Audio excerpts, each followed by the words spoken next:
สนับสนุนโดยบริษัทลาวเทพเจริญประกันภัยบริษัทของคนลาวคนมีน้ำใจจัดได้อีกแล้วเพลงที่3เซิร์นมวน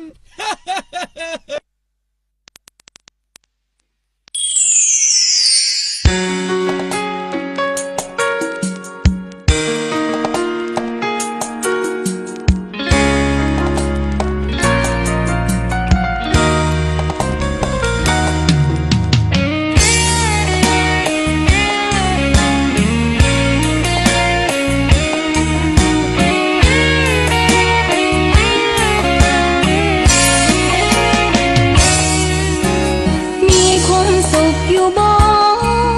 น้ออายหักคนมีเงินหลายอายมีสุขบ่ทักทายแบบเขินๆบังเอิญได้พบมีความสุขอยู่บ่น้องขอถามแน่บ่มีความสุขเลยเด้อน้องลาทุกเวลาห่วงหาแต่เจ้าเอาแท้จงสอกหาทางออกและบอกทางแก้มาคิดซอยอายแน่บอกทางแก้ไขทางออกที่ดีมันก็คือวิธีปล่อยวางพอเว้าดังๆวางบ่ได้คิดฮอดเจ้าหลายสิบขาหน้ามันยังสู่ขาหลังบ่ได้ไอ้มีเมียแล้วสิให้น้องเฮ็ดแนวใดเป็นเมียน้อยก็เป็นบ่ได้มันผิดของประเพณีเว้าสำนีก็พอเนาะแฟนเก่า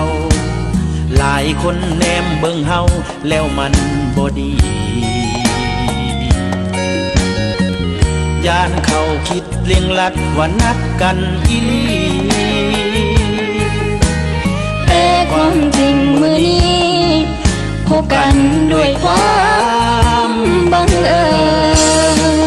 ก่อนจากขอย่องเขินย่องอีหยังน้อว่าสู้เพิ่นคนเก่าบ่ได้ดอกนาโอ้ยจังแม่นปากหวานแท้น้อ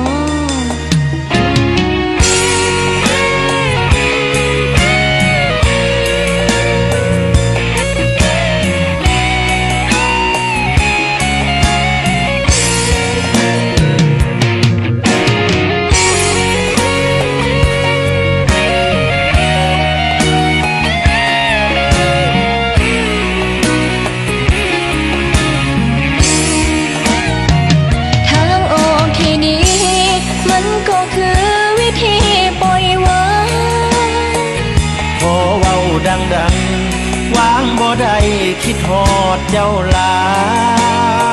ยสิบขาหน้ามันยังสู่ขาหลังบ่ได้ไอ้มีเมียแล้วสิให้น้องเฮ็ดแนวใด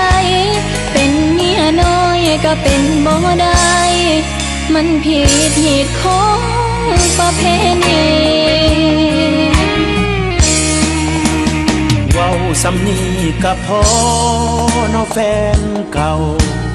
หลายคนแนมเบิ่งเฮาแล้วมันบ่ดีย่านเขาคิดเลียงลัดว่านัดกันอีหลีแต่ความจริงมื้อนี้พบกันด้วยความบังเอิญก่อนจากขอย่องเขินย่องอีหยังน้อว่าสู้เพิ่นคนเก่าบ่ได้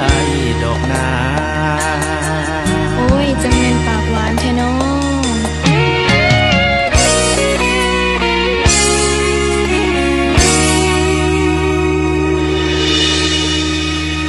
มีความสุขอยู่บ่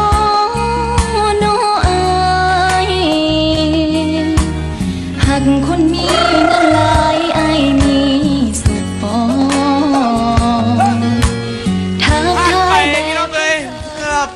ย3บทเพลงเริ่มจากมักเบาแก่ว่าสันสาห้องโดยทั้งเป็นแมมวดีเนาะบทเพลงที่3ที่ท่านเห็นอยู่ในขนาดนี้เบาเวียงอนุไสยคิดอ่อนกับน้องเมยูนาบทเพลงที่มีชื่อว่าสู้คนเก่าบ่ได้คันสิเว้ารวมแล้วก็คือนอนกอดคนไม่ภาค2ไหนเพราะว่าเนื้อเพลงนี่เพิ่นบอกว่าเนื้อเพลงนี่เกี่ยวกันกับนอนกอดคนไม่คือนอนกอดคนไม่นี่แปลว่าผู้บ่าวนี่เปลี่ยวผัวแล้วเอาเปลี่ยวเมียแล้วเอาผัวผู้บ่าวที่เปลี่ยวเมียแล้วบาดนี้แล้วเพิ่นเอาเมียแล้วก็คือว่าแหละเนาะแต่ว่าก็ยังแบบลืมคนเก่าบ่ได้ยังมักผู้สาวเก่าอยู่แต่ว่าสิมาลมคืนสิมาเป็นแฟนกันกับบ่ได้เพราะว่าเจ้ากับมีเมียข่อยกับมีข่อยมีเมียแล้วผู้สาวบอกว่าอ้ายมีเมียแล้วเฮาคบกันคืนบ่ได้เพียงที่เฮาเป็นอ้ายเป็นน้องกันซะคันที่ว่าเรานอนกอดคนไม่ภาค2กับว่าแม่นฝากไว้ก็แล้วกันบทเพลงที่มีชื่อว่าสู้คนเก่าบ่ได้เบาเวียงอนุสัยคิดอ่อนกับน้องเมยูนา3บทเพลงพักมาถึงก่อนพี่น้องเอ๋ยอะไรเงี้ยนะว่ากันใหม่พี่น้องเอ๋ย